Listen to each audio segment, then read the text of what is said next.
श्री स्वामी समर्थ. जय जय स्वामी समर्थ. प्रिय स्वामी भक्तांनो, आज स्वामी स्वतः तुमच्याशी बोलायला आले बरं का. स्वामी म्हणतात, माझ्या लाडक्या भक्ता, आज मी तुझ्याशी अत्यंत कठोरपणे आणि तेवढ्याच मायेने बोलायला आलेलो आहे. आज मी तुला शेवटचं सांगतोय बरं का.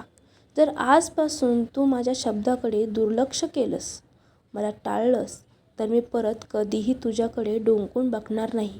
तुझ्या आयुष्यामध्ये मी कधीही पाय ठेवणार नाही. होय, हा माझा तुला शेवटचा इशारा आहेस. तू कोणत्या मोहाच्या पाठीमागे धावतो आहेस हे तुला कळतंय का? स्वतःचं आयुष्य स्वतःच हाताने उद्ध्वस्त करायला लागलेला आहेस आणि तरीही म्हणतो, स्वामी तुम्ही माझ्या पाठीशी उभे का राहत नाही. मी किती वेळा तुला सावरायचा प्रयत्न केला, किती वेळेस तुला समजून सांगितलं, चुकीच्या मार्गावरून परत आणलं, परंतु तेच करतो. आज मी तुला माझ्या मुखातून 21 अत्यंत महत्त्वाचे आणि अतिशय अंतिम असे संदेश देणार आहे. ते तू शांतपणे ऐक आणि स्वतःचा बदल कर. कारण तू जर चुकलास तर मलाच गमावून बसशील आणि मला माझ्या बाळापासून लांब जायचं नाही आहे. मी तुझी परीक्षा घेत नाही आहे. तू स्वतःला अडचणीत टाकत आहेस. स्वतःच्या चुकीचे खापर माझ्यावरती किंवा नशिबावरती फोडणं आता बंद कर. हा संदेश एक शेवटचा इशारा आहे. तो चुकीचा मार्ग आत्ताच सोडून दे बरं का. ज्या मार्गावरती तुझा विनाश होणार आहे तिथून मागे फिर. मी अजूनही तुझा हात पकडलेला आहे. मी तुला अजूनही संकटातून बाहेर काढणार आहे. तू फक्त संकटात माझी आठवण काढ. सुखात मला विसरून जातोस आणि दुःखात म्हणतोस, स्वामी तुम्ही कुठे आहात. हे थांबव आता. सुखदुःखामध्ये मला तुझ्याबरोबर राहायचं आहे रे. लोकांना खुश करण्याच्या नादात तू मला अंतर देतोस. जग आज आहे, उद्या नाही आहे, पण मी कायम तुझ्यासोबत राहणार आहे. जग तुला फसवतंय ते फक्त तुझ्या पैशाच्या मोहात पडलेलं आहे, तुझ्या नाही. जगाची पर्वा सोड. माझा आता तू आधार घे. जर तू तुझ्या आईवडिलांना दुखवत असशील तर माझ्या दर्शनाला कधीच येऊ नको. घरातल्या जिवंत देवांचा अपमान करून माझ्या मठामध्ये तू आलेला मला कधीही आवडणार नाही. या जन्मातच आलेला प्रत्येक क्षण खूप अमूल्य आहे. आळस आणि विनाकार चिंता करून हे आयुष्य वाया घालू नकोस बाळा. कारण हे आयुष्य परत मिळत नसतं. एकदा मिळालेलं आयुष्य हे नीट आणि सुखासमाधानाने आणि चांगल्या कर्माने जग. मी तुला जेवढं दिलंय त्यातच समाधान मानायला शिक. हावत करत बसलास तर तुझे सुखाचे दिवससुद्धा गमावून बसशील. कारण हा माणसाला कधीही सुख देत नसतो. तुझ्या जिभेवरती ताबा ठेव. तुझ्या शब्दांची जर कोणाचं मन दुखत असेल तर तुझ्या जिभेची धार कमी कर. कारण आपल्या जिभेच्या धारामुळे काहींचं मन तुटण्याची खूप शक्यता असते. मी प्रत्येक गोष्ट योग्य वेळी देतो. घाई करू नकोस रे. तुला तुझ्या वाट्याचा आशीर्वाद नक्कीच मिळणार आहे.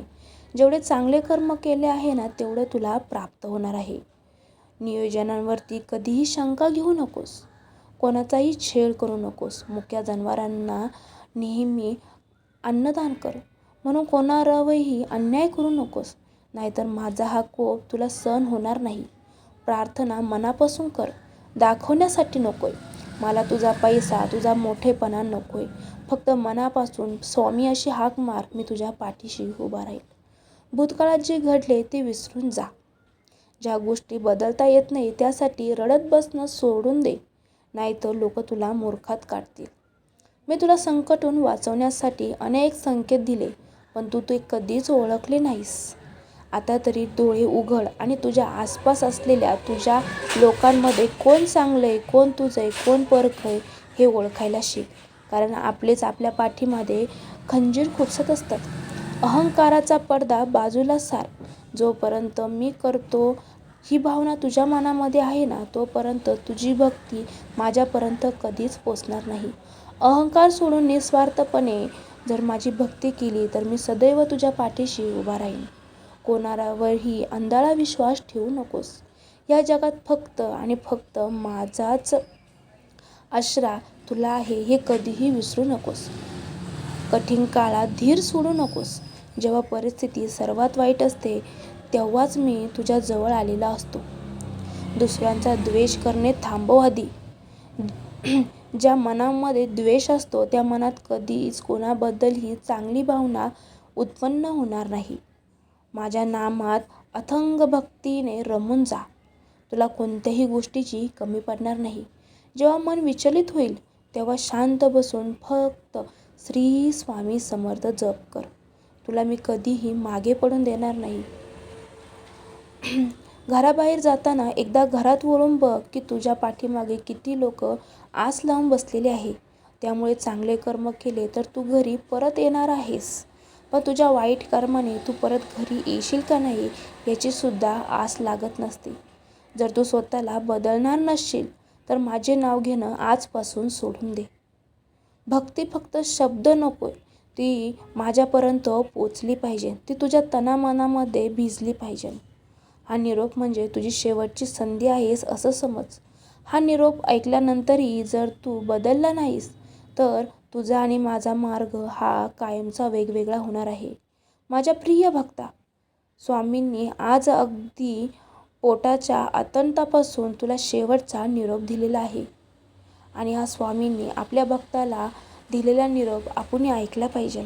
आपण जेव्हा भक्त स्वतःहून विनाशाच्या मार्गावरती जातो तेव्हा स्वामींना अनेक कठोर शब्द वापरावे लागतात. आपण एखादी चूक केली तर आपली आई आपल्याला धपाटे घालते, तसे स्वामींनी त्यांच्या शब्दातून आपल्याला हे धपाटे घातलेले आहे.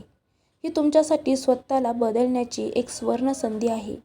स्वामींना कायमचे गमवायचे नसेल तर आत्ताच स्वामींनी सांगितलेल्या मार्गावरती चालायला सुरुवात करा.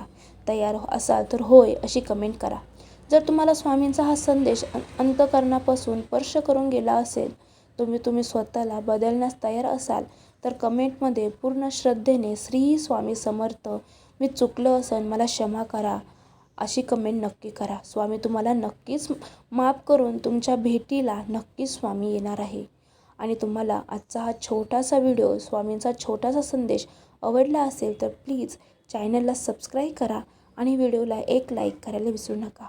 कमेंट बॉक्समध्ये आपला स्वामींचा जयघोष कधीच करायला विसरू नका. असेच नवनवीन व्हिडिओसाठी आत्ता समर्था हे आपल्या चॅनलला सबस्क्राईब करून ठेवा. थँक्यू, धन्यवाद. श्री स्वामी समर्थ. जय जय स्वामी समर्थ.